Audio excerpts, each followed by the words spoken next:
What's up, you guys? Today, let's talk about what to do when you miss your ex. And that's because today I find myself missing my ex. So I'm going to be talking to you guys about what I'm doing to make sure I overcome that hurdle, that I stay strong, and that, you don't go running back into a previous relationship that didn't work out. As you guys know, I like to give all the advice from my life that I am taking forward as I move forward in my journey. And today's, I figured, would just be a great day to do that. And so let's move forward and let's get into this video. So I've told you guys many times before that I was in a relationship that wasn't working out. I've made plenty of videos on it about how I dated a covert, passive aggressive narcissist. The only reason that I'm laughing is because now I feel like it's awkward to make these videos, at least for a little bit, because she actually found the channel. So what are the odds? And then she texted me that she was highly unhappy with the assessment. But yeah, these are just my personal experiences. I read the books. I checked the behaviors. I checked it against, what I learned. I checked it against the checklists, and that's just my assessment. Everybody is entitled to their own opinion, but this is my opinion. So let's keep on moving forward with that. But I'm still going to make these videos for you guys because I love you guys and I care about you guys, and I'm still going to march on regardless of what difficulties come my way. So with that being said, surprisingly, just being in that relationship, I knew I wasn't happy. I knew it wasn't going to work out because of many of the stuff that I've talked about. I think I talked a lot about a lot of experiences that I had gone through in the 20 signs to identify a covert narcissist in your life and other videos that I've made. And still, what happens regardless of the difficult relationship that you've gone through, you still become attached to a person through biological means and through the emotions that you shared with a person, whether or not they were overall good for you. Because at the end of the day, majority of people, in fact, I would, even venture on to say all people at their core are good people. There's always a positive intention behind everything that somebody does. And nobody wants to be hurtful. Nobody wants to truly cause other pains. The only way that ends up happening is when someone feels on the inside that they don't have control over the situation. So sometimes people make destructive actions that they shouldn't be making. And if you've come across a situation in your life when you were with an ex of yours that either you had to break it off with or that they broke it off with you, and now you find yourself missing them, the reason you miss them is because you are going through a withdrawal process, kind of like a drug. When you're in a relationship, there's a lot of oxytocin being released in your brain. And understanding this factually has helped me a lot in this process of moving on and getting past a relationship. So understanding the logic that there's so many chemicals, feel-good chemicals, being released in your brain when you're in this relationship that you're in that ended up being not working out, whether it just was a difference of values or even possibly a toxic relationship. You have all these chemicals, and once you get withdrawn from these chemicals and you are no longer supposed to or able to communicate with your ex, these chemicals, these feel-good chemicals that were being released are no longer being released. And naturally what happens is that your body and your brain then just want more of it, and they want to recreate that experience so that they can have these feel-good chemicals running around in the body again. And sometimes that can work out to your disadvantage, because then you are faced with a question of willpower and strength, where you may be able to try to reach out to this person to try to rekindle the relationship because you are feeling a pain. You are feeling a withdrawal, no longer being able to be connected with a person that you once cared about, that you loved, that you appreciated in your life. And now all these feel-good chemicals are gone, and the value that they brought to your life is being removed. And there's a certain emptiness and pain that comes with the severing of that relationship. And really just recognizing that you are going to come into that situation where all those feel-good chemicals are gone. You're going to be in that situation where there are pain at times, and it's going to hurt. But as with all things in life, There's positives inside of the negatives. And what you're really being tested on, if you have made the decision in your life not to go into that relationship, or the other person has made a decision to break it off with you and you miss them, you have to recognize that you're in a lot of pain right now, and that sucks and it hurts. But just because it hurts doesn't mean that you should run back to a relationship that wasn't working. Because now you're faced with a question of big picture versus small picture. In the small picture, you're in pain right now. But in the big picture, if it didn't work out, you're going to be a lot happier in the long run, knowing that you are not going to go back into entering a relationship that wasn't going to work.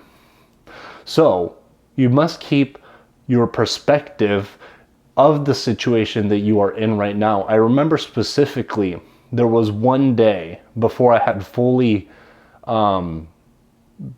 before when I was going back and forth with my ex for a little bit, I remember one day, the first time we had broken it off, right? The first time. I had to go through this a few times before I finally learned my lesson.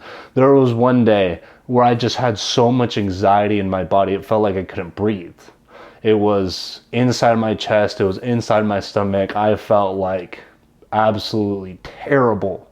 And I just, at that moment, I did break, and I texted her, and I got, and we worked worked things out for a couple months. And then I ended up being back in that same situation again, where I was miserable in the relationship again. And I had to go through the process again of ending that thing. And just going through that experience made me realize that, like, I knew that whole time that looking at the bigger picture, I was better off just not entering into that relationship again. But I was in so much pain and withdrawal at one single moment that I caved into that pain and withdrawal, because I lost sight of perspective. I lost sight that at that very moment, it didn't matter how strong my pain and my anxiety and everything inside of me that was going on. It didn't matter how strong it wasn't going to fix the long-term issues that were present in that relationship. So it wasn't an intelligent choice for me to go back. On an emotional level, I just at that time did not have the emotional strength that I wished I could have developed at that moment, and stayed strong to my decision and not gone through the motions again of making myself miserable in that relationship again. So you must keep awareness of the perspective of the situation.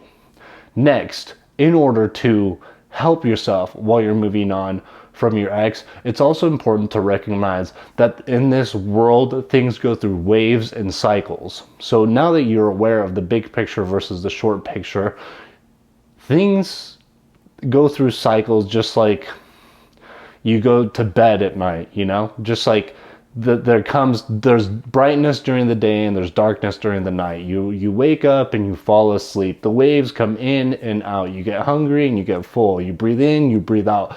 Everything in life has a certain motion to it, and a cycle and a rhythm that keeps on moving and about. And that happens as well as when you're healing from a relationship that you were in that you no longer want to be in, or the other person doesn't want to be in that relationship with you. And you must recognize that there are going to be moments of pain, and those moments of pain are going to come in and they're going to come out.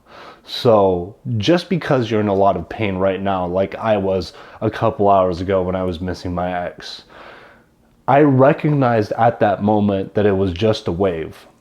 And being aware that I was just in a painful state for a little bit, and knowing that that painful state was going away, I knew I was going to be better on the other side if I didn't cave in.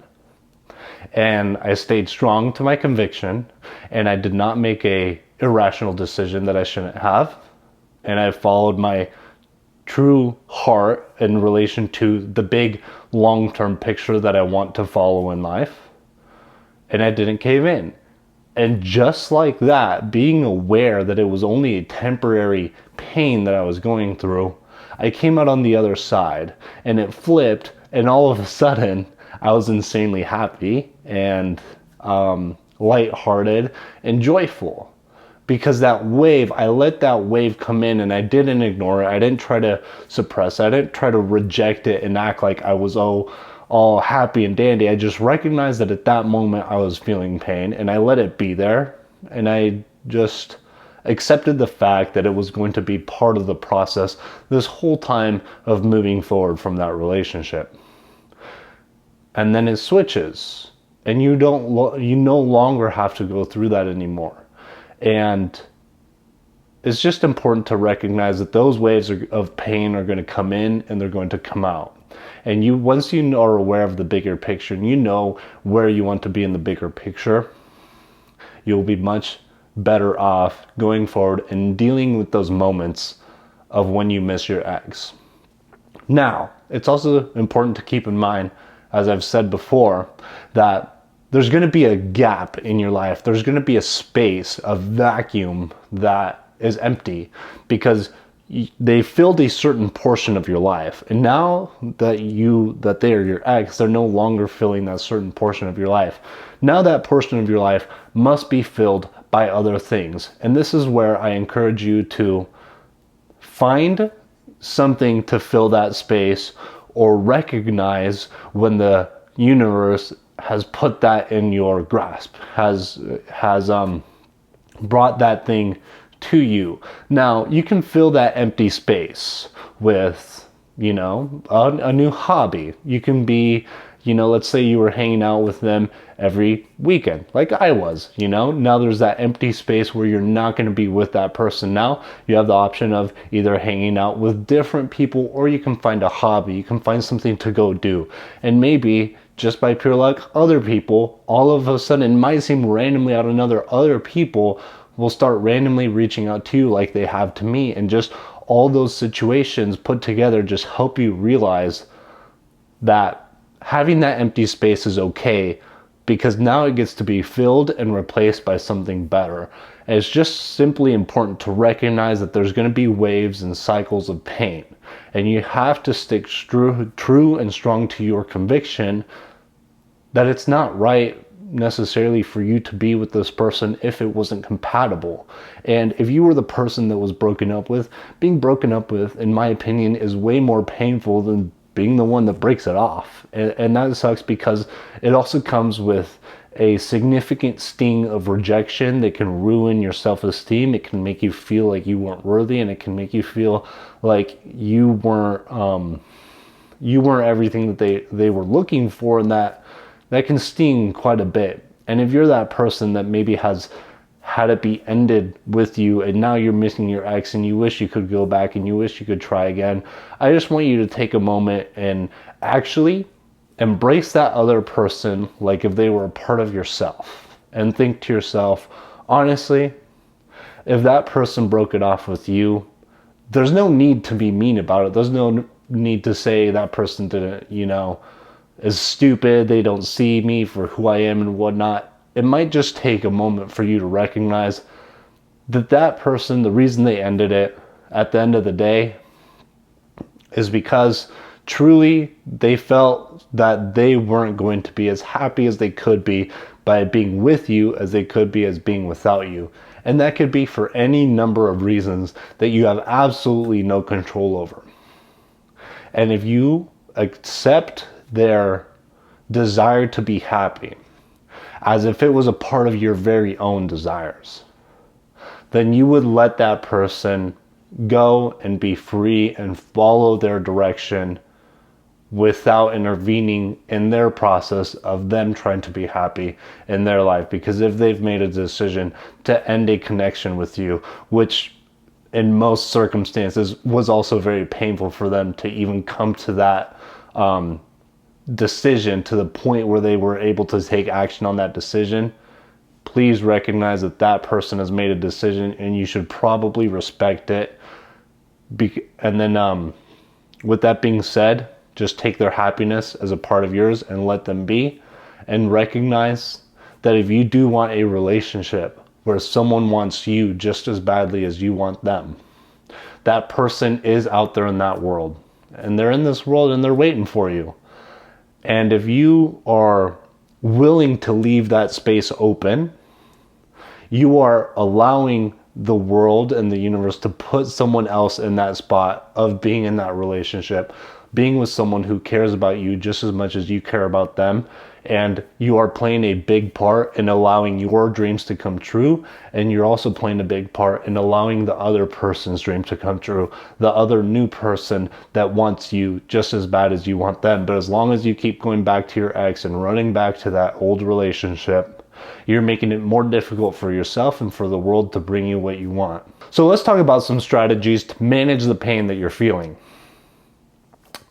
See, the pain that you're feeling, there's a few things we can do about it. The first thing that we can do is to gain closure on the relationship. Now, this assumes that you and the person that you have ended your relationship with are still in communication or are capable of communicating with each other in a healthy, mature manner where you can both come to a reasonable closure. And the reason why it's important to gain closure on certain relationships and get your questions answered and have your, curiosity ended about any situation is because our psychology runs with open loops. Having an open loop is what TV shows do to get you to keep on watching it. Have you ever noticed, the cliffhanger always comes, they show you a little cliffhanger and then they put a TV commercial on. That's because then they open a loop inside of your brain where that curiosity gap has to be filled, and then hopefully you stick around to watch the advertisement, they'll make a little bit of money, and then they'll close the loop by giving you the resolution to that loop after the commercial is ended. That's why it's important to get closure at times. If you reach out to your person, maybe have a conversation with them, get your questions answered if that's an available solution. The other solution you can possibly do is to distract yourself. Distracting yourself is not my preferred method of dealing with these situations because distracting yourself can mean that you are not acknowledging what you're actually going through. And it's important to acknowledge what you're going through. If you try to deny the fact that you're going through this pain, you're only going to make the pain worse. If you try to act like you're the happiest person in the world when you're not, you're really just going to make yourself worse. Now, that doesn't mean, wallow in the pain for longer than it needs to be. It's okay to just let the emotion come in and let it come out. It's like the tide. It just comes in and washes right out. Don't let it come in and then do everything you can to let it stay in there. That's not going to help you at all. Let it come in and out. Super simple. Now, a third strategy to help you move past the pain that you're holding on to right now is to actually set some time aside to firmly define your vision for the future. What do you want your future to look like? What do you want, maybe if you want a different partner, if you're still looking for a relationship, what do you want that to look like? What do you want them to be like? And take some time to write it down on a list, on a note, what that person will be like and what your interactions will be like. So you have a solid foundation of something to look forward to and something by which you are going to filter the rest of your future relationships so that you can pick the right one for you in the future. If you don't want a relationship, I recommend you still go through this exercise, but maybe set some career goals in there or other types of goals that you want to go through and create that newness in your life where you're bringing new things in, where you're changing things up. Maybe you're going to move to a new spot or you're buying a new car, changing up your haircut, do different things to create newness in your life so that you don't have to sit in that pain for longer than you need to. And as the world is changing around you, you change with it and you adapt to it and you become better and stronger on the other side because you're taking this opportunity to work on yourself and on your life and to really make a difference in what you're going to be doing moving forward so that you can ensure your greatest happiness once you get past this breakup. So that does it for this vid. Thanks for watching. With that being said, thank you so much for watching this video. Stay strong. I know that you can do it. I'm doing it. We can all do it. I think you're freaking awesome. Hit subscribe to the button down below. Oh, also get your free legend wristband. Here's the pink one again that I've been sharing with you guys. Links in the description down below, and I'll see you on the next video.